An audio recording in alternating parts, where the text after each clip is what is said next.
Hello! My birthday was September 2nd, so to celebrate, I've decided to upload episodes from my Mindfulness Podcast series, Reading with Cari, every day through the month of September.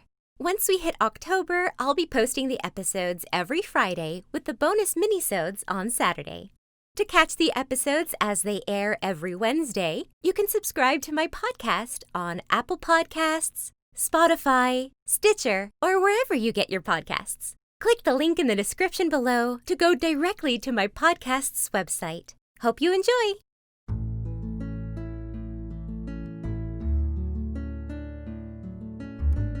Hello and welcome to Reading with Cari, a mindfulness podcast series that can be used as a sleep aid or to ease your anxiety and relieve your stress. I am your host, Cari Favole, and I am so thankful that you've decided to spend some time with me.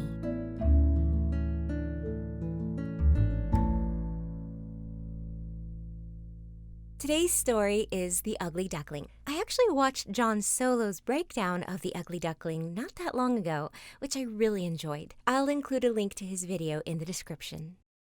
First, let's start with a mindfulness breathing exercise. This is the heart activation breathing method. Close your eyes and just focus on breathing for a moment. Don't change the pace forcefully, just notate the process within. Try to gently encourage your breathing to slow a bit, perhaps internally count to 4.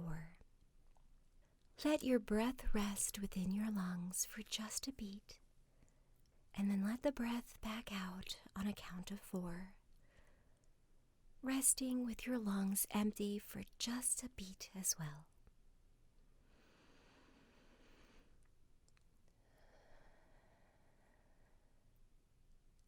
Now imagine your breath going into and out from the heart. Biologically, we know that it is our lungs that perform this function. But for the sake of this exercise of aligning your mind with your heart, visualize the oxygen entering your heart or your chest and exiting out from there as well. It might help you to put your hand over your heart as you breathe, to direct your focus to your heart.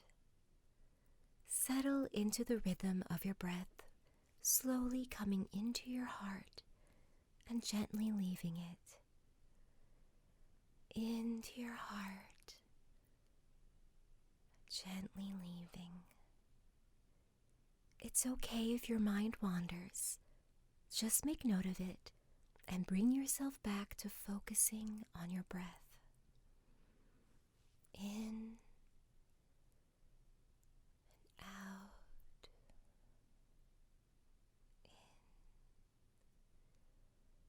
and out.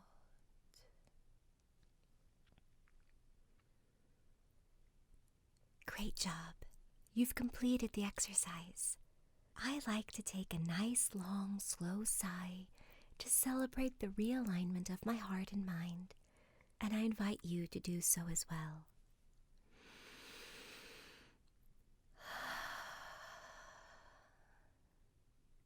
If you need to, you can sit a bit more with your natural breathing rhythm.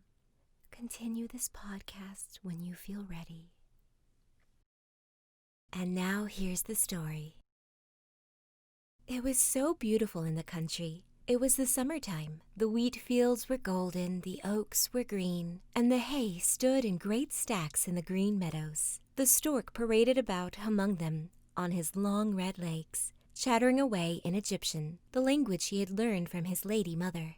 All around the meadows and cornfields grew thick woods, and in the midst of the forest was a deep lake. Yes, it was beautiful. It was delightful in the country. In a sunny spot stood a pleasant old farmhouse, circled all about with deep canals. And from the walls down to the water's edge grew great burdocks, so high that under the tallest of them a little child might stand upright. The spot was as wild as if it had been in the very center of the thick wood. In this snug retreat sat a duck upon her nest, watching for her young brood to hatch. But the pleasure she had felt at first was almost gone. She had begun to think it a wearisome task, for the little ones were so long coming out of their shells, and she seldom had visitors. The other ducks liked much better to swim about in the canals than to climb the slippery banks and sit under the burdock leaves to have a gossip with her. It was a long time to stay so much by herself. At length, however, one shell cracked, and soon another, and from each came a living creature that lifted its head and cried, "Peep, peep, quack, quack," said the mother, and then they all tried to say it too, as well as they could, while they looked all about them, on every side at the tall green leaves. Their mother allowed them to look about as much as they liked, because green is good for the eyes. "What a great world it is, to be sure," said the little ones, when they found how much more room they had than when they were in the eggshell. "Is this all the world, do you imagine?" said the mother. "Wait till you have seen the garden. Far beyond that it stretches down to the pastor's field, though I have never ventured to such a distance. Are you all out?" she continued, rising to look. "No, not all. The largest egg lies there yet, I declare. I wonder how long this business is to last. I'm really beginning to be tired of it." But for all that, she sat down again. "Well, and how are you today?" quacked an old duck who came to pay her a visit. "There's one egg that takes a deal of hatching. The shell is hard and will not break," said the fond mother, who sat still upon her nest. "But just look at the others. Have I not a pretty family? Are they not the prettiest little ducklings you ever saw? They are the image of their father, the good-for-naught. He never comes to see me." "Let me see the egg that will not break," said the old duck. "I've no doubt it's a guinea fowl's egg. The same thing happened to me once, and a deal of trouble it gave me, for the young ones are afraid of the water. I quacked and clucked, but all to no purpose. Let me take a look at it. Yes, I am right. It's a guinea fowl, upon my word. So take my advice and leave it where it is. Come to the water and teach the other children to swim." "I think I will sit a little while longer," said the mother. "I have sat so long, a day or two more won't matter." "Very well, please yourself," said the old duck, rising, and she went away. At last the great egg broke, and the latest bird cried, "Peep, peep," as he crept forth from the shell. How big and ugly he was! The mother duck stared at him and did not know what to think. "Really," she said, "this is an enormous duckling, and it is not at all like any of the others. I wonder if he will turn out to be a guinea fowl. Well, we shall see when we get to the water, for into the water he must go, even if I have to push him myself." On the next day the weather was delightful. The sun shone brightly on the green burdock leaves, and the mother duck took her whole family down to the water and jumped in with a splash. "Quack, quack," she cried, and one after another the little ducklings jumped in. The water closed over their heads, but they came up again in an instant and swam about quite prettily, with their legs paddling under them as easily as possible. Their legs went of their own accord, and the ugly greatcoat was also in the water, swimming with them. "Oh," said the mother, "that is not a guinea fowl. See how well he uses his legs, and how erect he holds himself. He is my own child, and he is not so very ugly after all, if you look at him properly. Quack, quack! Come with me now. I will take you into grand society and introduce you to the farmyard. But you must keep close to me, or you may be trodden upon, and above all, beware of the cat." When they reached the farmyard, there was a wretched riot going on. 2 families were fighting for an eel's head, which, after all, was carried off by the cat. "See, children, that is the way of the world," said the mother duck, welting her beak, for she would have liked the eel's head herself. "Come now, use your legs, and let me see how well you can behave. You must bow your heads prettily to that old duck yonder. She is the highest born of them all, and has Spanish blood. Therefore she is well off. Don't you see she has a red rag tied to her leg, which is something very grand and a great honor for a duck? It shows that everyone is anxious not to lose her, and that she is to be noticed by both man and beast. Come now, don't turn in your toes. A well-bred duckling spreads his feet wide apart, just like his father and mother, in this way. Now bend your necks and say quack." The ducklings did as they were bade, but the other ducks stared and said, "Look, here comes another brood, as if there were not enough of us already. And bless me, what a queer-looking object one of them is. We don't want him here." And then one flew out and bit him in the neck. "Leave him alone," said the mother. "He is not doing any harm." "Yes, but he is so big and ugly. He's a perfect fright," said the spiteful duck, "and therefore he must be turned out. A little biting will do him good." "The others are very pretty children," said the old duck with the rag on her leg. "All but that one. I wish his mother could smooth him up a bit. He is really ill-flavored." "That is impossible, your grace," replied the mother. "He is not pretty, but he has a very good disposition, and swims as well as the others, or even better. I think he will grow up pretty, and perhaps be smaller. He has remained too long in the egg, and therefore his figure is not properly formed." And then she stroked his neck and smoothed the feathers, saying, "It is a drake, and therefore not of so much consequence. I think he will grow up strong and able to take care of himself." "The other ducklings are graceful enough," said the old duck. "Now make yourself at home, and if you find an eel's head, you can bring it to me." And so they made themselves comfortable. But the poor duckling who had crept out of his shell last of all, and looked so ugly, was bitten and pushed and made fun of, not only by the ducks, but by all the poultry. "He is too big," they all said. And the turkey cock, who had been born into the world with spurs, and fancied himself really an emperor, puffed himself out like a vessel in full sail, and flew at the duckling. He became quite red in the head with passion, so that the poor little thing did not know where to go, and was quite miserable because he was so ugly as to be laughed at by the whole farmyard.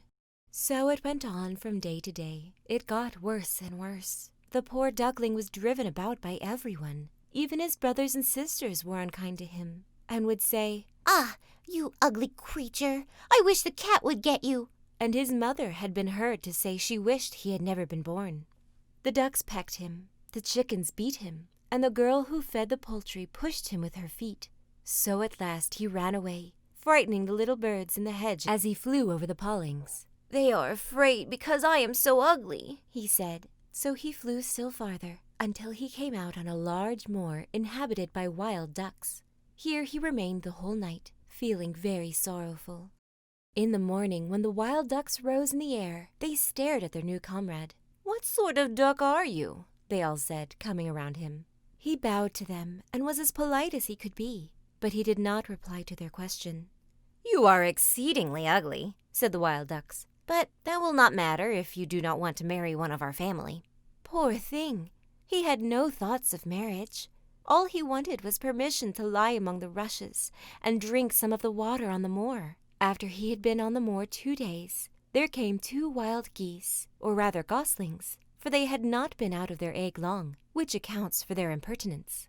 "Listen, friend," said one of them to the duckling. "you are so ugly that we like you very well. Will you go with us and become a bird of passage? Not far from here is another moor, in which there are some wild geese, all of them unmarried. It is a chance for you to get a wife. You may make your fortune, ugly as you are."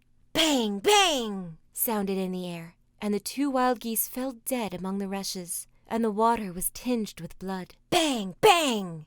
echoed far and wide in the distance, and whole flocks of wild geese rose up from the rushes. The sound continued from every direction, for the sportsmen surrounded the moor, and some were even seated on branches of trees, overlooking the rushes. The blue smoke from the guns rose like clouds over the dark trees, and as it floated away across the water, a number of sporting dogs bounded in among the rushes, which bent beneath them wherever they went. How they terrified the poor duckling! He turned away his head to hide it under his wing, and at the same moment a large, terrible dog passed quite near him. His jaws were open, his tongue hung from his mouth, and his eyes glared fearfully.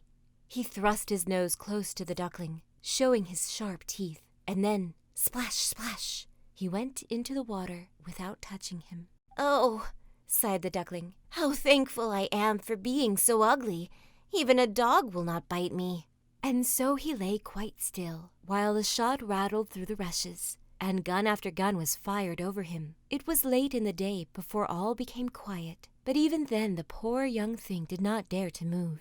He waited quietly for several hours, and then, after looking carefully around him, hastened away from the moor as fast as he could. He ran over field and meadow till a storm arose, and he could hardly struggle against it. Towards evening he reached a poor little cottage that seemed ready to fall, and only seemed to remain standing because it could not decide on which side to fall first. The storm continued so violent that the duckling could go no farther. He sat down by the cottage, and then he noticed that the door was not quite closed, in consequence of one of the hinges having given way. There was, therefore, a narrow opening near the bottom large enough for him to slip through, which he did very quietly, and got a shelter for the night. Here in this cottage lived a woman, a cat, and a hen. The cat, whom his mistress called "my little son," was a great favorite. He could raise his back and purr, and could even throw out sparks from his fur if it were stroked the wrong way. The hen had very short legs, so she was called Chickie Shortlegs. She laid good eggs, and her mistress loved her as if she had been her own child. In the morning, the strange visitor was discovered. The cat began to purr, and the hen to cluck. "What is that noise about?" said the old woman, looking around the room. But her sight was not very good. Therefore, when she saw the duckling, she thought it must be a fat duck that had strayed from home. "Oh, what a prize!" she exclaimed. "I hope it is not a drake, for then I shall have some duck's eggs. I must wait and see." So the duckling was allowed to remain on trial for 3 weeks, but there were no eggs. Now the cat was the master of the house, and the hen was the mistress. And they always said, "We are the world," for they believed themselves to be half the world, and by far the better half too. The duckling thought that others might hold a different opinion on the subject, but the hen would not listen to such doubts. "Can you lay eggs?" she asked. "No." "Then have the goodness to cease talking." "Can you raise your back, or purr, or throw out sparks?" said the cat. "No." "Then you have no right to express an opinion when sensible people are speaking." So the duckling sat in a corner, feeling very low-spirited. But when the sunshine and the fresh air came into the room through the open door, he began to feel such a great longing for a swim that he could not help speaking of it. "What an absurd idea!" said the hen. "You have nothing else to do, therefore you have foolish fancies. If you could purr or lay eggs, they would pass away." "But it is so delightful to swim about on the water," said the duckling, "and so refreshing to feel it close over your head while you dive down to the bottom." "Delightful indeed! It must be a queer sort of pleasure," said the hen. "Why, you must be crazy. Ask the cat. He is the cleverest animal I know. Ask him how he would like to swim about on the water, or to dive under it, for I will not speak of my own opinion. Ask our mistress, the old woman. There is no one in the world more clever than she is. Do you think she would relish swimming and letting the water close over her head?" "I see you don't understand me," said the duckling. "We don't understand you? Who can understand you, I wonder? Do you consider yourself more clever than the cat or the old woman? I will say nothing of myself. Don't imagine such nonsense, child, and thank your good fortune that you have been so well received here. Are you not in a warm room, and in society from which you may learn something? But you are a chatterer, and your company is not very agreeable. Believe me, I speak only for your good. I may tell you unpleasant truths, but that is a proof of my friendship. I advise you, therefore, to lay eggs and learn to purr as quickly as possible." "I believe I must go out into the world again," said the duckling. "Yes, do," said the hen. So the duckling left the cottage and soon found water on which it could swim and dive. But he was avoided by all other animals because of his ugly appearance. Autumn came and the leaves in the forest turned orange and gold. Then, as winter approached, the wind caught them as they fell and whirled them into the cold air. The clouds, heavy with hail and snowflakes, hung low in the sky, and the raven stood among the reeds crying, "Crow, crow!" It made one shiver with cold to look at him. All this was very sad for the poor little duckling. One evening, just as the sun was setting amid the radiant clouds, there came a large flock of beautiful birds out of the bushes. The duckling had never seen any like them before. They were swans, and they curved their graceful necks, while their soft plumage shone with dazzling whiteness. They uttered a singular cry as they spread their glorious wings and flew away from those cold regions to warmer countries across the sea. They mounted higher and higher in the air, and the ugly duckling had a strange sensation as he watched them. He whirled himself in the water like a wheel, stretched out his neck towards them, and uttered a cry so strange that it frightened even himself. Could he ever forget those beautiful, happy birds? And when at last they were out of his sight, he dived under the water and rose again, almost beside himself with excitement. He knew not the names of these birds, nor where they had flown, but he felt towards them as he had never felt towards any other bird in the world. He was not envious of these beautiful creatures. It never occurred to him to wish to be as lovely as they. Poor ugly creature, how gladly he would have lived even with the ducks, had they only treated him kindly and given him encouragement. The winter grew colder and colder. He was obliged to swim about on the water to keep it from freezing, but every night the space on which he swam became smaller and smaller. At length it froze so hard that the ice in the water crackled as he moved, and the duckling had to paddle with his legs as well as he could to keep the space from closing up. He became exhausted at last and lay still and helpless, frozen fast in the ice. Early in the morning, a peasant, who was passing by, saw what had happened. He broke the ice in pieces with his wooden shoe and carried the duckling home to his wife. The warmth revived the poor little creature, but when the children wanted to play with him, the duckling thought they would do him some harm. So he started up in terror, fluttered into the milk pan, and splashed the milk about the room. Then the woman clapped her hands, which frightened him still more. He flew first into the butter cask, then into the meal tub, and out again. What a condition he was in! The woman screamed and struck at him with the tongs. The children laughed and screamed and tumbled over each other in their effort to catch him. But luckily he escaped. The door stood open. The poor creature could just manage to slip out among the bushes and lie down quite exhausted in the newly fallen snow. It would be very sad if I were to relate all the misery and privations which the poor little duckling endured during the hard winter. But when it had passed, he found himself lying one morning in a moor, amongst the rushes. He felt the warm sun shining, and heard the lark singing, and saw that all around was beautiful spring. Then the young bird felt that his wings were strong as he flapped them against his sides and rose high into the air. They bore him onwards until, before he well knew how it had happened, he found himself in a large garden. The apple trees were in full blossom, and the fragrant elders bent their long green branches down to the stream, which wound round a smooth lawn. Everything looked beautiful in the freshness of early spring. From a thicket close by came 3 beautiful swans, rustling their feathers and swimming lightly over the smooth water. The duckling saw these lovely birds and felt more strangely unhappy than ever. "I will fly to these royal birds," he exclaimed, "and they will kill me because, ugly as I am, I dare to approach them. But it does not matter. Better be killed by them than pecked by the ducks, beaten by the hens, pushed about by the maiden who feeds the poultry, or starved with hunger in the winter." Then he flew to the water and swam towards the beautiful swans. The moment they espied the stranger, they rushed to meet him with their outstretched wings. "Kill me," said the poor bird, and he bent his head down to the surface of the water and awaited death. But what did he see in the clear stream below? His own image. No longer a dark gray bird, ugly and disagreeable to look at, but a graceful and beautiful swan. To be born in a duck's nest in a farmyard is of no consequence to a bird if it is hatched from a swan's egg. He now felt glad at having suffered sorrow and trouble, because it enabled him to enjoy so much better all the pleasure and happiness around him. For the great swans swam round the newcomer and stroked his neck with their beaks as a welcome. Into the garden presently came some little children and threw bread and cake into the water. "See," cried the youngest, "there is a new one." and the rest were delighted and ran to their father and mother, dancing and clapping their hands and shouting joyously. "There is another swan come. A new one has arrived." Then they threw more bread and cake into the water and said, "The new one is the most beautiful of all. He is so young and pretty." and the old swans bowed their heads before him. Then he felt quite ashamed and hid his head under his wing, for he did not know what to do.